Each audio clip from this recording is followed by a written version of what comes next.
자, 부가세법부터 들어가도록 합니다. 11번, 92의 이론 봅니다. 이론. 자, 다음은 뭐예요? 부가세법상의 사업자 단위 과세제도, 사업자 단위 과세제도 동그라미. 사업자 단위 과세제도라 그러면요. 예전에는 ERP 시스템을 구축하는 사업자는 여러분 국가가 지원을 많이 해줬죠. 사업자 단위 과세 제도를 할 수 있도록 한 곳에서요. 본점에서 신고도 하고요. 신고도 한 군데서 지점 끝까지 다 신고도 하고 납부도 하고요. 모든 것을 다 본점에서 할 수 있게끔 해준 것이 얼마나 편리한 거예요. 신고도 하고 납부도 가능한 제도입니다. 한 군데서 납부만 하는 제도도 굉장히 좋은 건데 사업자 단위 제도 그러면 여러분 한 군데서 신고도 하고 납부도 할 수 있는 제도라면 여러분 사업자 단위 과세 제도는 굉장히 좋은 것이다. 편리한 것이죠. 그래요. 틀린 것 찾으라 했습니다. 사업장이 둘 이상 있어요. 사업장이 몇 개 이상이 있다고요? 둘 이상, 사업장이 둘 이상이 있는 경우에는 사업자 단위 과세 제도를 신청하여 주된 사업장에서, 본점에서, 이런 얘기예요. 본사에서 부가가치세를 일괄하여 신고도 하고 뭣도 할 수 있다 그랬어요? 납부도 할 수 있고요. 세금 계산서를 주고받을 수도 있다. 이게 사업자 단위 과세 제도예요. 자, 1번 맞고요. 2번 주된 사업장은 법인의 본점 또는 개인의 주사무소로 한다. 맞습니다.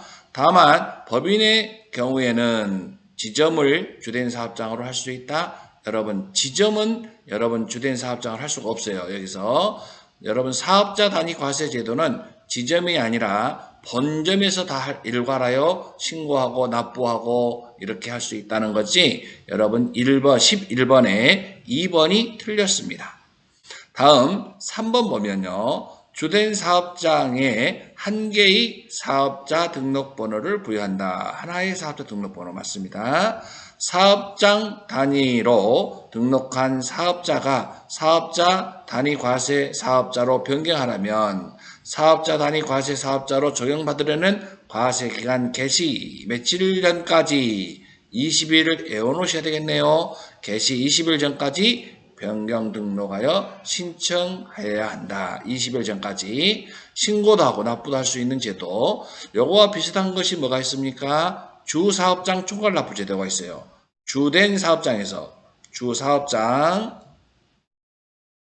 주된 사업장에서 뭐하여 총괄하여 뭐 할 수 있는 제도? 납부만 할 수 있는 제도예요. 뭐만 할 수 있는 제도요? 납부만.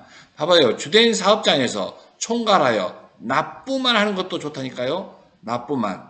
그런데 여러분 여기서는 뭐다? 주된 사업장에서 총괄하여 납부만 할 수 있는 것도 좋은데 사업자 단위 과세 제도는 신고까지 다 할 수 있다고요. 신고도 납부도. 원칙은 각 사업장마다 신고도 하고 납부도 하고 해야 되는 거거든요. 그래서 주된 사업장에서 총괄하여 납부만 할 수 있는 제도가 바로 주사업장 총괄 납부 제도다. 이렇게 이해하시면 되겠습니다. 다음은 12번 갑니다. 다음은 부가세법상 영세율과 면세에 대한 설명이다. 틀린 것 찾으라 그랬네요. 재화의 공급이 수출에 해당되면 여러분 수출은 면세가 아니라 뭐죠? 수출은 영세율을 적용하죠. 수출은 영세를 적용한다. 면세 사업자는 부가가치세법상 납세 의무가 없다. 맞습니다. 틀린 것은 1번이 틀렸고요. 간이과세자는 간이과세를 포기하지 않아도 영세율을 적용받을 수 있다. 영세율은 사업자면 영세율을 적용받을 수 있어요. 면세업자가 영세를 적용받으려면 면세를 포기해야 하는 거지요. 간이과세자는 포기하지 않아도 영세율을 적용받을 수 있습니다. 토지를 매각하는 경우에는 면제도요. 면세 맞습니다. 토지를 사고 파는 토지의 공급은 사고 파는 것은 면세입니다. 그래서 12번에 틀린 것은 다 같이 몇 번이라고요? 예, 1번. 다음 12번 봅니다. 13번 갑니다. 다음은 수정세금 계산서 또는 수정 전 전자세금 계산서의 발급 사유 및 발급 절차를 설명한 것이다. 가장 틀린 것은 계약의 해제로 재화나 용역이 공급되지 아니한 때는 계약이 해제된 때, 그러니까 여러분 여기다가 키포인트가 계약 해제일, 여기에 키포인트예요. 계약 해제한 날짜를 작성일자로 하여서 우리가 세금계산서를 작성해야 한다.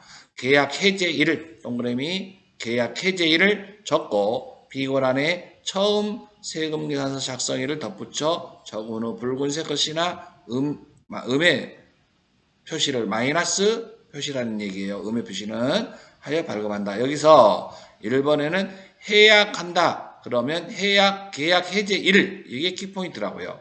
다음 두 번째, 면세 등 발급 대상이 아닌 거래에 대해서 발급한 경우. 그러니까 여러분 세금 계산서를 발급을 안 해야 되는데 발급을 했다면 이런 얘기예요.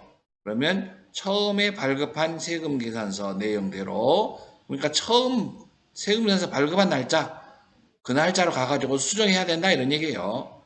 여기서는 여러분 계약 해제일이 중요하고, 여러분 처음에 발급한 날짜, 그 날짜 가가지고서 수정해야 한다 이런 얘기입니다.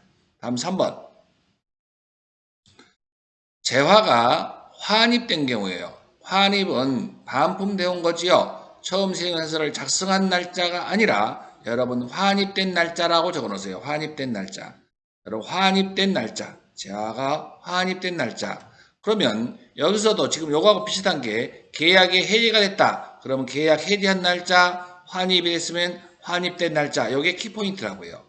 오케이. 다음. 그래서 여러분 3번이 틀렸네요. 3번이 착오로 전자세금 계산서를 이중으로 발급했다면, 여러분 착오로 한 번만 발급해야 되는데 두 번 발급했다면, 그러면 처음에 작성한 날짜, 발급한 날짜로, 처음 발급한 날짜로 가야 되겠지. 당연히 그때 가가지고서 하나를 삭제하든지 그래야 되겠죠. 오케이. 마이너스 표시해서 수정해야 한다.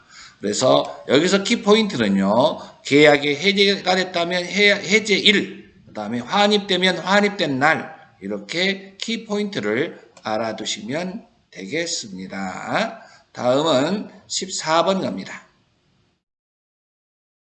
14번은 여러분 14번 문제는 뭐냐면 소득세법상 납세 의무자에 대한 설명이다. 틀린 걸 찾으라 그랬습니다. 틀린 거.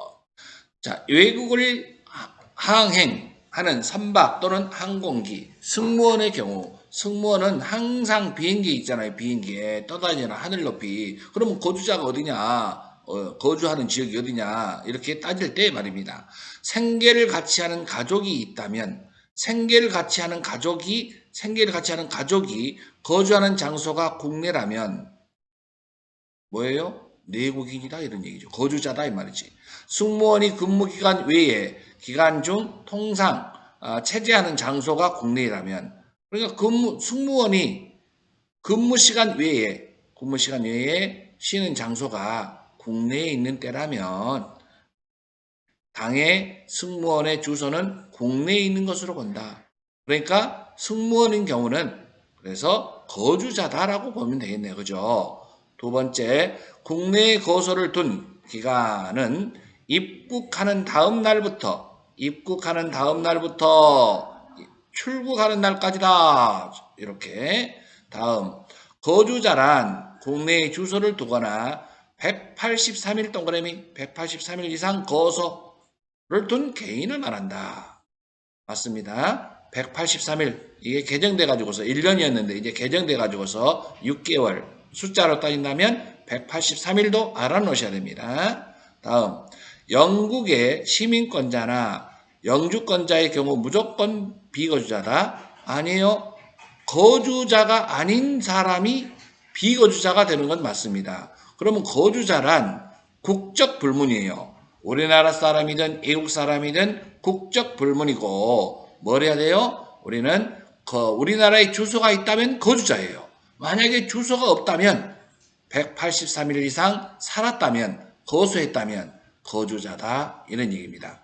거주자로 구분하는 이유는 우리나라에서 벌어진 것뿐만이 아니라 외국에서 벌어진 것까지 다 과시하겠다.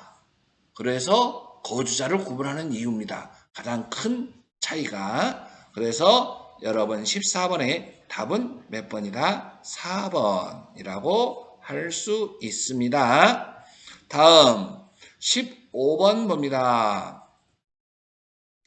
다음은 소득세법상 결손금과 결손금 그러면 여러분 결손금 그러면 올해 손해난 거예요. 2월 결손금은 뭐예요? 1년 이상 지난 거예요. 2월 돼가지고 넘어온 거죠. 해당 과세 기간의 소득금액에 대하여 추계신고, 추정하여 신고하는 거예요. 추정. 그래서 추계조사 결정하는 경우 세무조사 나왔다는 얘기예요. 추계조사라는 얘기는 세무조사 나왔어요. 그러면 여러분 어떻게 하느냐? 원칙은 2월 공제 안 해줘요. 왜냐하면 세무조사 나왔으니까 추정해서 계산해가지고서 지금 세금 매겨야 되는 거예요. 그러나 여러분 원칙은 뭐다? 2월 결손금을 적용하지 않는 게 원칙이에요. 2월 결손금. 2월하여 결손금을 손해난 걸 공제해주지 않는다. 근데 여기서는 예외 없이 그랬네요. 무조건 외 없이 그러면 거의 다 틀린 말이에요. 왜 그러냐? 외의 규정은 항상 존재하기 때문이에요. 외에 대한 여기 천재지변이라고 적어놓으세요. 천재지변. 내가 장부가 없어지는 이유가 내가 없애려고 그런 게 아니라 태풍이 와가지고서 그냥 천재지변에 의해서 장부가 날아가 버려서 장부가 없다. 그러면 어쩔 수가 없는 거잖아. 그러면 봐주겠다는 거예요. 이럴 때에는 우리가 뭐 한다? 공제를 해준다. 2월 결손금 공제를 해준다 이런 얘기예요. 그러니까 예외 없이 무조건 공제 안 해주는 게 아니고 천재지변은 예외다. 그래서 1번이 틀렸다. 2월 결손금 공제라고 하는 것이 뭐예요? 2월하여 결손금 손해난 걸 공제해주겠다 이런 얘기 아니에요. 그래서 좀 어려운 말인데 예외 없이 이런 말이 나오면 예외 없이 틀린 거라고 보시면 돼요. 다음 2번 사업소득의 2월 결손금은 사업소득, 근로소득, 연금소득, 기타소득, 회당소득 순서로 공제한다. 여러분 이 순서를 여러분 외울 수 있겠어요? 예. 근데 이 순서를 외우는 사람들이 있어. 외우지 마세요. 자, 지금부터 이렇게 한번 해보세요. 그러면 자, 여러분 우리 종합소득 다 같이 어떻게 됩니까? 불러봐요. 2, 배, 사, 근, 연, 기. 요건 여러분들 암기하고 있죠? 맞습니까? 종합과세되는 소득 2배, 4근, 연기, 금융소득만 잘라요. 금융소득. 2배가 금융소득이죠? 딱 자르고 여러분 제일 먼저 1번 사업소득 여기서부터 가. 그 다음에 사업소득에서 결손금 빵꾸난 거 떼우고 부족하면 근로소득. 세 번째 연금소득. 재밌죠? 네 번째 무슨 소득이야? 기타소득. 다 끝났네? 그럼 뺑 돌아서 1호 가. 하하. 재밌죠? 외우지 않아도 돼. 5 이자소득 6 배당소득 요렇게. 됐습니까? 사람들이 감탄사를 낼 줄을 몰라. 와 그래야 되는데. 자 다음 요거 이해할 수 있죠? 네 감사합니다. 다음은 이제 몇 번 했어요? 2번까지 했어요. 3번 주거용 건물 임대 외. 여러분 주거용 건물 임대 외 요거 동그라미 주세요. 예. 부동산 임대업에서 발생한 2월 결손금은 타 소득에서 공제할 수 없다. 그러니까 부동산 임대업에서 발생해 갖고 손해났다. 그러면 부동산 임대업에서만 공제가 가능하다는 거예요. 다음 년도 이후에. 다른 소득에서 뺏어올 수가 없어요. 사업소득은 깡패라서 여기저기서 다 뺏어오는 거잖아. 그렇죠? 다른 소득에서 다 뺏어오는데 부동산 임대업에서 발생되면 다음 연도 이후에 부동산 임대료에서만 공제가 가능하다. 여러분 요거 뭔 말인지 이해가죠? 그러면 주거용 건물 임대, 주택 임대, 주거용 건물 임대는 다른 소득에서 뺏어올 수 있다는 얘기네. 사업소득처럼 이렇게 이해하면 되겠습니다. 다음 결손금 및 2월 결손금을 공제할 때 해당 과세 기간에 결손금이 발생하면 첫 번째 2월 결손금이 있는 경우에는 첫 번째 무엇부터 공제한다? 결손금 올해 손해 난 것부터 결손금부터 공제를 하고 두 번째 2월 결손금을 순서대로 공제한다. 첫 번째는 나같이 결손금, 두 번째는 나같이 2월 된 거, 오래된 거부터 공제한다. 2월 결손금은 순서대로 알아두시기 바랍니다. 이해하셨습니까? 그러므로 15번의 답은 1번이다. 외외 없이 2월 결손금 규정을 적용하지 않는다 그랬는데 2월 결손금은 여러분 뭐 할 때는 천재지변일 때는 이렇게 알아두시기 바랍니다. 15번의 답은 1번이었습니다. 여러분 수고하셨습니다. 예, 끝났습니다. 이론이 끝났다고요? 네.